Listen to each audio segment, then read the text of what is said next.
A fleet of around 50 Maxi yachts is due to gather in Porto Cervo from 3rd to the 9th of September for the 33rd edition of the Maxi Yacht Rolex Cup, organised by the Yacht Club Costa Smeralda, in collaboration with title sponsor Rolex and the International Maxi Association. Completely new to the event for this year will be a division reserved for the increasingly popular class of multi-hull yachts. Intense racing, minimal margins, first-class action. Marking its 33rd edition, the most powerful and elegant Maxis in the world compete in one of the sport's most prestigious events. The Maxi Yacht Rolex Cup in Porto Cervo, Sardinia. This is one of the great regattas of the year. That's simple. The pinnacle of the Maxi racing calendar in Europe, if not the world. A beautiful yacht club, a great organization. This is what everybody wants. Organised by the Yacht Club Costa Smeralda in conjunction with the International Maxi Association and partnered by Rolex for close to 40 years, the regatta offers intense big boat action within a breathtaking sailing environment. It's the whole flavor of Italy. Colors, the weather, you can't improve it. We call this sailing heaven. Flat water, great breeze. These are the ideal conditions. So when you add all these factors together, that's what makes this the one event that all the best sailors in the world want to come to. 5 days of competition are scheduled, offering a series of short course and longer coastal races through the spectacular Maddalena archipelago. The event is renowned for its excellence. As a showcase for cutting-edge Maxi yacht technology and design, and the idyllic setting. Racing at the 2023 Maxi Yacht Rolex Cup commences on September 4th.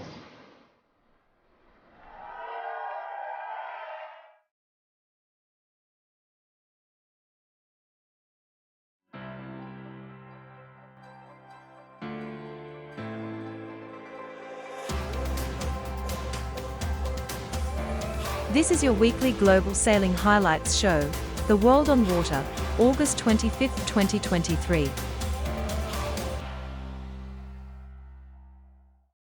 The Orient Express Racing Team's newly arrived AC40 design foiling monohull has taken to the water and the air in her first test sail off the America's Cup venue in Barcelona.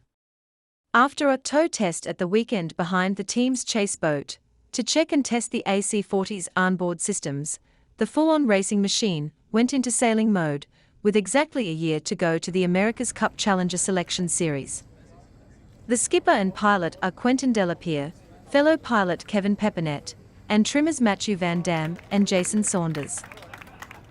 Yeah, pretty good feeling actually. It's been 1.5 weeks since we received the AC40 and the team had a big push just to do the commissioning and solve the little problem we had. So really good feeling today to sail the boat. I mean, we need some sailing session a lot, just to feel okay with the boat, the feeling on board and the attitude. Yeah, I think next week and this week will be a lot of sailing session. Yeah, today I was surprised, really flat water, but also really light, so we just managed to get on the foil and with the rib towing the yacht, we were able to do it, and the feeling on board was really good. But I know that in Barcelona it will not be the same every day. We will have choppy waves and some swells, so yeah, we have to be prepared for those conditions. But I'm really impressed about the autopilot. I never saw something like this. The boat was really steady and yeah, really impressed. We just need to make it step by step, take the days after days and just solve problems, find ideas, new ideas. It will be helpful. And yeah, I don't want the team to rush themselves and try to catch the others, because they have so much sailing session in front of us, and we just have to make it simple, be really focused on what are the essentials, and yeah, make it happen in Villanova with a boat in good shape and able to just race Villanova racing.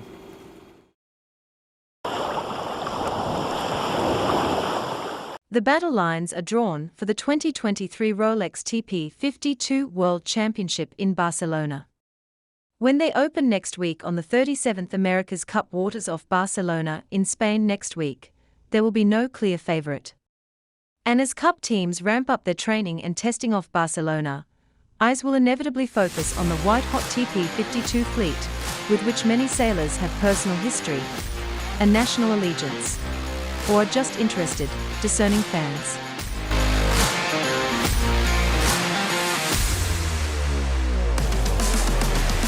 Get ready to join us in Barcelona for the 2023 Rolex TP52 World Championship. Starting Tuesday, 5 days of action-packed white-hot racing, featuring 10 teams from 7 different nations, all vying for the world title. Quantum Racing, powered by American Magic, welcome back Terry Hutchison for 1 week only. But the big question is, can they defend the world title they won in Cascais in 2022? Double world champions Platoon from Germany have just won in Menorca, and Italian tactician Vasco Vescotto is doubly inspired to win another world title. Convexity are circuit leaders, winners of 2 from 3 regattas so far this season. A world title would be the cherry on the cake for them already. But Allegra, Gladiator, Phoenix and Sled all have what it takes to win the World Championship. So as the Rolex TP52 World Championship Barcelona 2023 sails into the America's Cup waters, right into the heart of the Lion's Den, get ready for the fight all the way through the week. Join us every day, 5 days of racing live on 52 Super Series channels.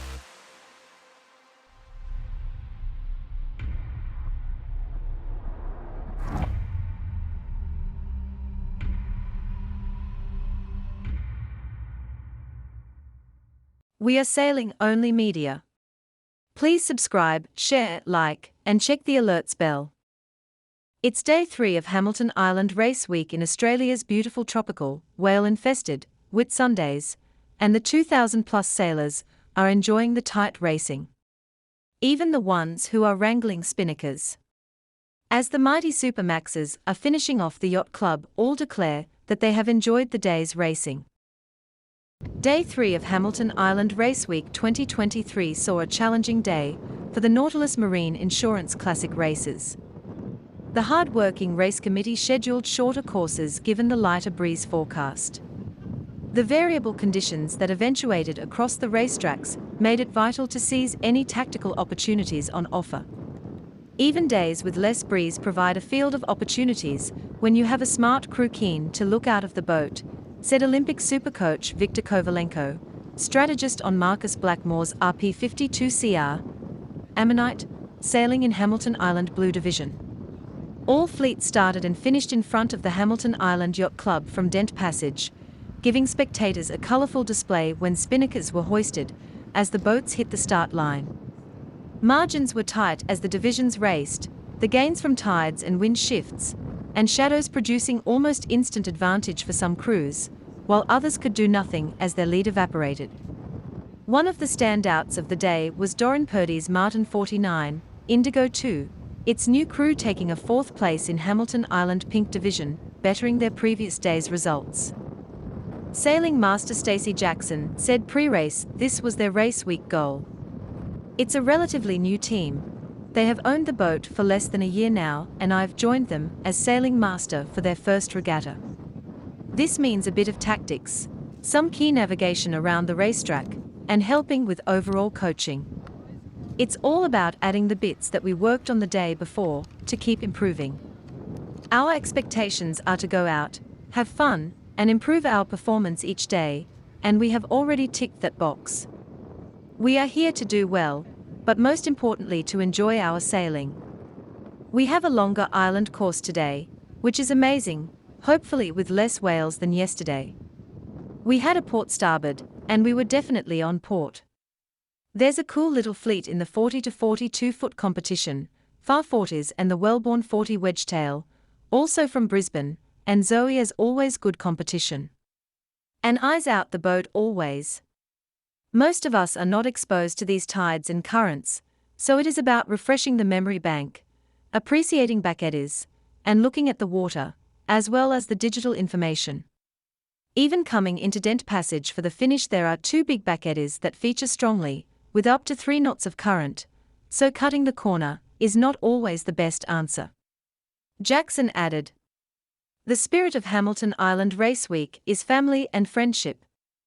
3 young sailors, Pippa, Matt and Ben, whose racing plans were derailed on their delivery north on Masala, have embraced this, as they hitchhike their way through the week, holding signs for anyone looking for crew, with promises of beer for a ride.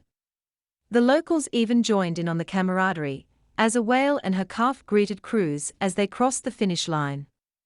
With a lay day tomorrow, the close to 2,000 sailors will have a break from competition to continue enjoying the beautiful Whitsundays. In the race between the 2 100-footers, as you could see, Andu Comanche led Wild Oats over the finishing line.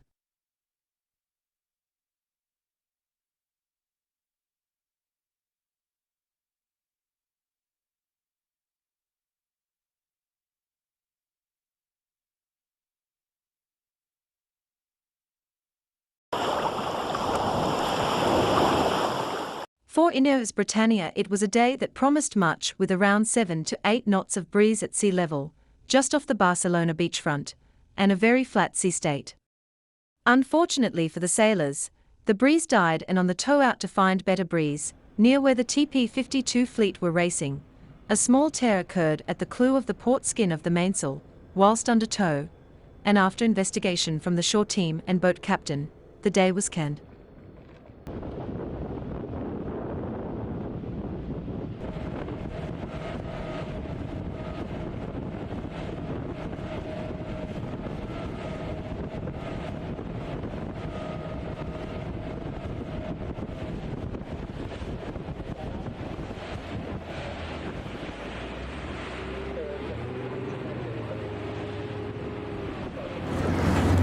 Dylan Fletcher, starboard helm today on T6 here in Barcelona.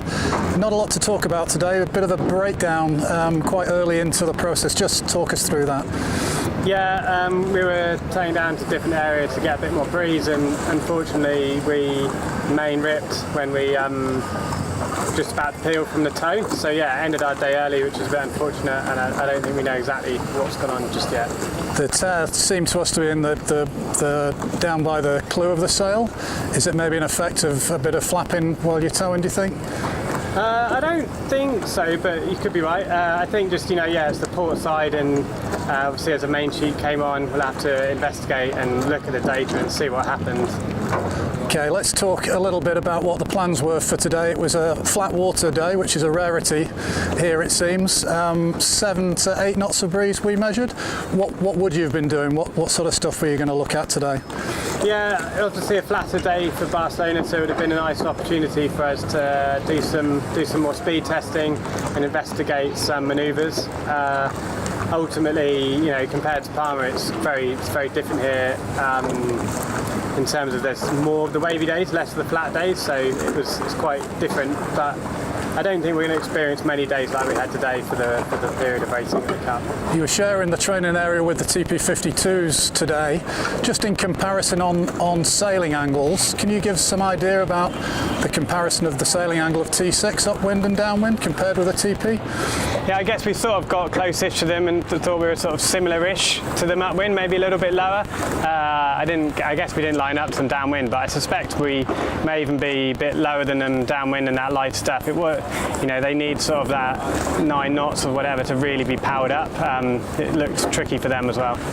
When you talk about speed testing, just give us an idea of what the communication on the boat is. Are you aiming for specific numbers or just trying different angles? How does that work?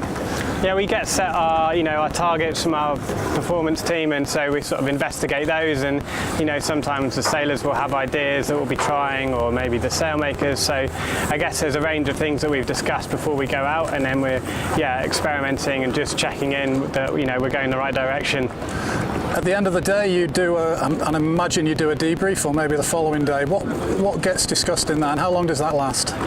It depends on the day in terms of how long it lasts, but ultimately, yeah, discussing what happened that day, the most interesting topics, you know, anything we need to really learn from, or maybe any issues that we picked up. So, yeah, but it happens every day as you'd expect, and sometimes the sailors may go into a separate one and spend a little bit more time on our specific, you know, areas. Okay, that's really interesting to understand all that. And same again tomorrow? Yeah, hopefully, back on the water tomorrow. Oh, not tomorrow, isn't it? A Sunday. Maybe, we'll see. I don't actually know. All right, Dylan, thanks for sharing all that with us.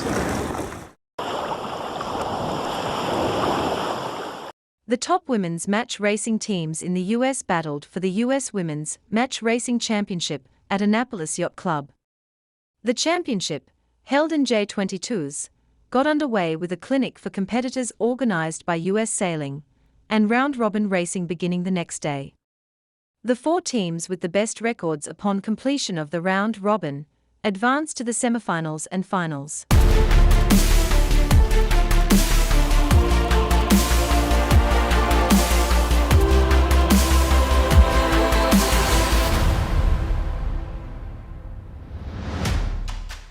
Annapolis, Maryland, the scene of the 2023 U.S. Women's Match Racing Championship. U.S. Sailing was the organizing authority, and it was hosted by the Annapolis Yacht Club, in a sailing town with a long legacy of putting on high-caliber racing at the mouth of the Severn River. It is an extremely labor-intensive event and takes a lot of race committee folks out on the water, a dedicated team of people who are willing to work nonstop all day because they get no breaks. Match racing is incredibly rewarding. It's hard to run, but it's fun, and you get to see amazing boat handling skills. The 8 teams from around the country competed head-to-head over 3 days, not only for the title of champion, but also for the Allegra Nat Mertz Trophy. Allegra, aka Leggy Nat Mertz, was the 1963 U.S. Sailor of the Year, and in 1966 was the first woman to win the Nathaniel G. Herreshoff Trophy from U.S. Sailing for both her contributions as a competitor and administrator across many classes, including Etchells, Blue Jays, Moth, and 210s, and for encouraging women in sailing. And second place would be awarded the Mrs. C.F. Adams Memorial Trophy. The first day of racing saw a blustering and dramatic round robin. Strong and shifting breezes constantly reshuffled the deck for teams, and the more experienced skippers climbed to the top.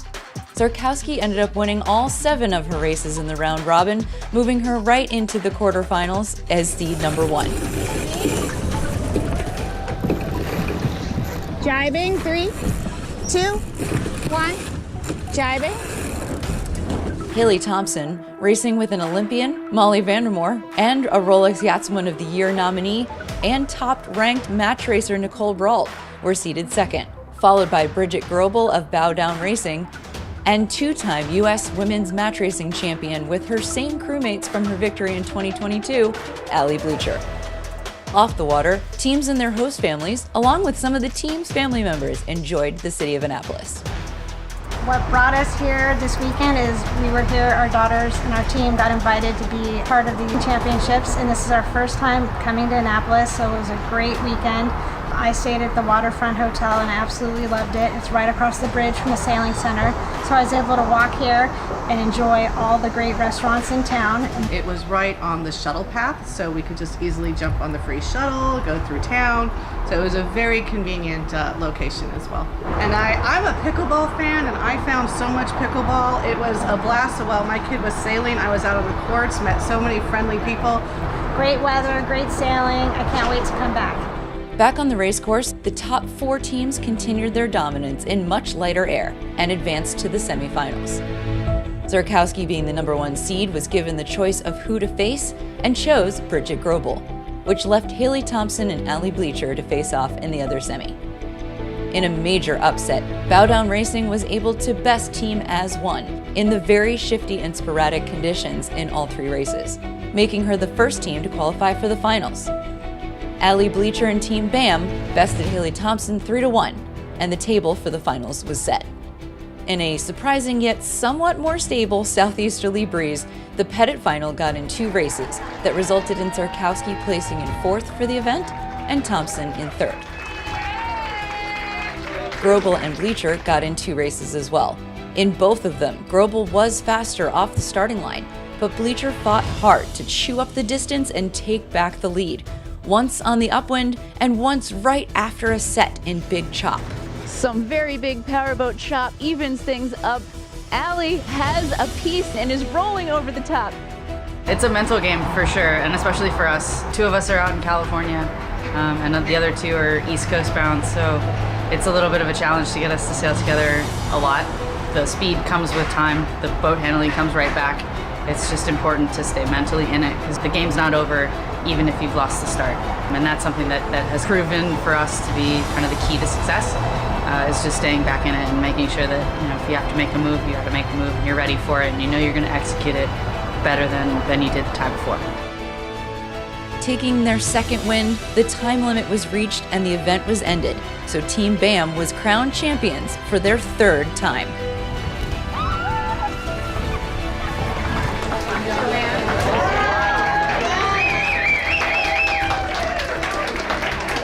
Bridget Grobel and team were awarded the Mrs. C.F. Adams Memorial Trophy as the runners-up. Thank you so much, and we just welcome you all here, and I hope you've had a wonderful time in Annapolis and Anne Arundel County.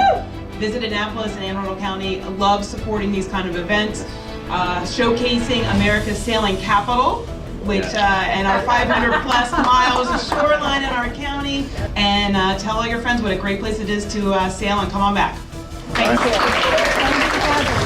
Congratulations to all of the competitors for this year's U.S. Match Racing Championship. U.S. Sailing hopes to see everyone here and even more sailors in Chicago for 2024's event. For T2P TV, this is Ashley Love.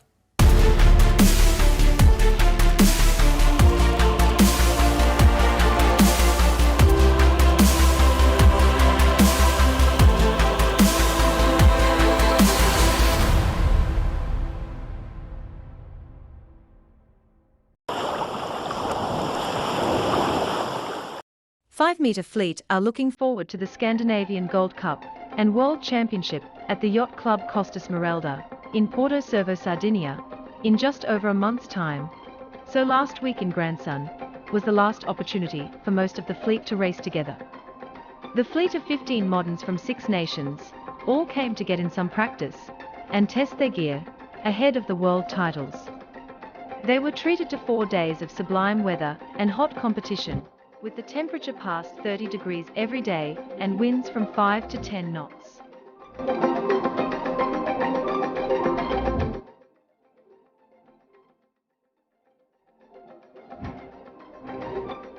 So I think it was an amazing day today. There was not much wind in the morning, but then the breeze came and we're sailing in 6, 7 up to maybe like 9 knots. It will be changing conditions. We had 3 very good starts, so Mateusz, our husband, he did a great job as well. We like the conditions a lot. We were training a month ago with other boats in similar conditions, so we could practice everything we did last time. The third race was also interesting. I think Caracalla is super strong here with these winds here, so it's really great to see actually a couple of boats doing very well. We love the weather. It's it's really warm, like probably Brunnen last year. Maybe the only disadvantage is that we don't speak French, but apart from that, everything is great.